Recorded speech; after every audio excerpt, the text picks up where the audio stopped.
Good morning, everybody. Welcome to my channel, Christy's Musings. I'm Tigger, and I hope that I can keep you around so you'll join my channel and be one of my friends. But today, I'm going to talk about the movie Walden. The movie Walden is a 2023 movie that is currently streaming on Prime. Now, if you know me, when I talk about movies, it doesn't have to be a movie that's playing in the movie theaters, that's currently trending. I like to talk about movies that mean something to me or may have a message that I want to convey. And that's what I'm going to do with this movie that is on Prime. Walden stars Emile Hirsch as Walden Dean. Tanya Raimondi stars as the detective Sally Hunt. Shane West is the detective Bill Kane. Kelly Garner is Walden's love interest, Emily Duperon. Now, Walden is like me. He's a slow-talking, intelligent guy from Georgia. Walden is a stenographer, and he's currently trying to win a stenography contest, being the fastest stenographer world record, beating that one. When Walden is in the court, though, stenographers are supposed to just sit there and blankly type away and take notes during court. When the character Norman Bolt, who is played by Ben Bladon, murders his daughter in the most heinous, despicable way, he R-words her and then places her in an oven. Walden cannot just simply not take that to heart. We know that Walden is a very caring individual, and we know that he's taken all this stuff to heart because when he sits down to pray at night, he's like all of us. When we see things, that we see as injustices, we go to God and we're like, how is this fair?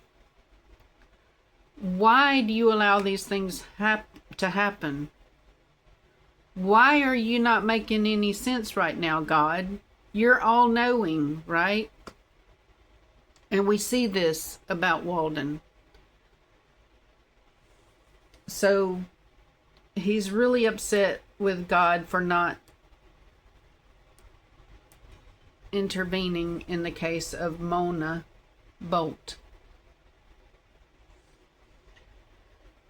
Later, we learn that Walden has a tumor on his brain. And yet, there's all these things happening around him, and Walden chooses to put off doing anything about what's happening with his brain. I'm trying not to give away too many spoilers, but to get to what I'm going to talk about today, I have to reveal a few things, so I hope you'll forgive me. We also learned that Walden has a whole bunch of boxes stored away in his spare room, and he has some that are marked guilty and not guilty, as if he's taken note, right? In the movie, we learn that there is a case of missing boys, and like I said, I won't try to give too many spoilers, but I'm just trying to make you aware that there's just a whole lot of crap happening in Walden's town. And then in the middle of, like I said, finding out that he has this tumor and all these things happening around him, Walden learns that the father of Mona Bolt, what was his name? Norman. He's not normal at all. Norman is released on a technicality. And this, I believe, sends Walden over the edge. But here's where here is what I want to talk about today. Like I said, we all have these personal crises where we question God and what are you doing, right? But what do you do when it seems that justice never comes? I've seen that in my own life, and I've seen where people that do evil things seem to go on and they have these lives after events to where they seem to be getting blessed for all the things that they've done, you know.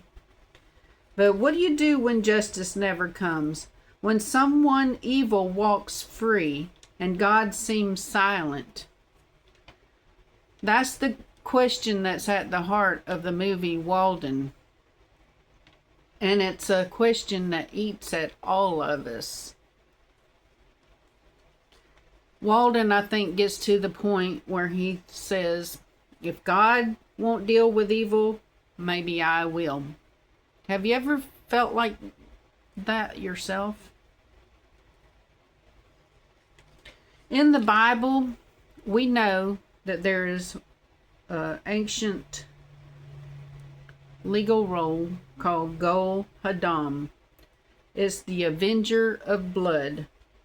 But this avenger, you know, where you avenge a crime, is not personal.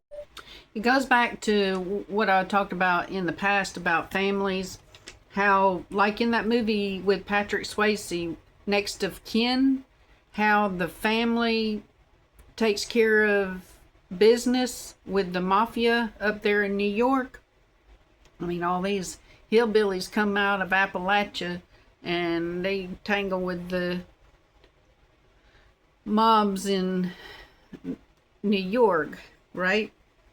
And that's the way it used to be with any, especially like with my family, redneck families. You mess with one and you're opening a hornet's nest, right? But that's what the biblical thing of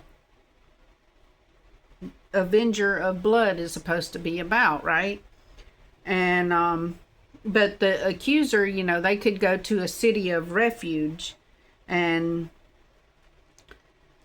hide out. But like I said, this was all with deliberation and not raw emotion.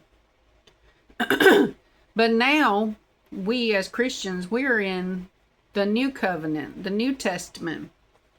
And the New Testament tells us in Romans 12:19, do not take revenge, my dear friends, but leave room for God's wrath. For it is written, it is mine to avenge. I will repay, says the Lord.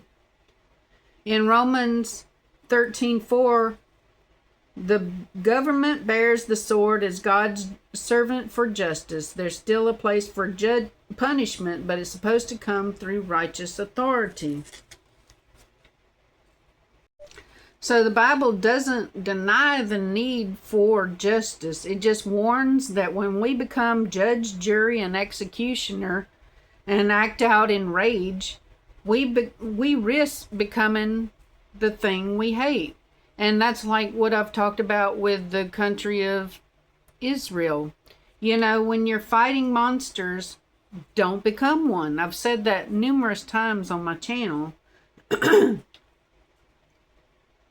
So, with Walden, though, I understand him because just like I talked about in my video the other day about the wedding, the lavish wedding, $6.7 million, we see things that are not fair, right? And like I said, I work in healthcare, and I've seen people suffer the most horrendous things while monsters get promoted or protected. And in my own personal life, like I said, I see people get away with evil deeds. And I've thought to myself when I was watching this movie, I don't feel bad about what Walden's doing. But the danger is, if we decide to carry out justice ourselves, we might get it wrong. Or we might get addicted to taking care of business. That's why the Bible tells us to hold space for justice without becoming corrupted by vengeance. You know, when we see evil in the world, you can do like I do and try to speak out. Even though I might only get a few people seeing what I've got to say, God is documenting that I did something. I said something. And so I'm acting out in courage, hoping that the Lord's going to bless my endeavors. But we as a Christian, we cannot cross that line into revenge. There's a reason God is slow to punish.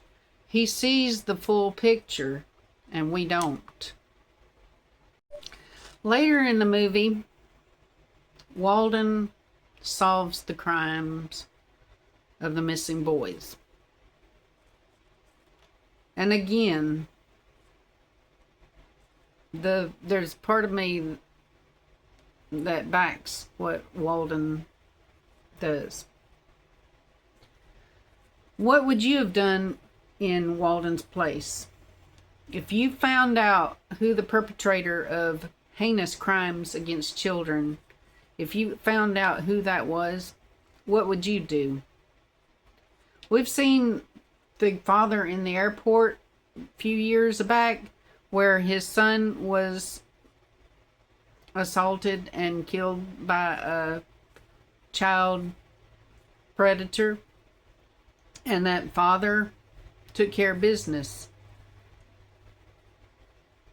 That, to me, is biblical, because that's a blood vengeance. But we, as not associated with the victim, that is not for us to do anything about. But, you know, you would see in courts, the people that usually carry out blood vengeances probably will get stiffer penalties than the person that actually perpetrated the crime. So I just wanted to ask you all, like I said, whenever I cover a movie, I've got to take things from a different angle, because I mean, anybody can watch the movie and tell you blow by blow what happens, right? But I wanted to take this apart from a biblical standpoint and invite you to go watch the movie Walden, and then think about these things that I'm asking you.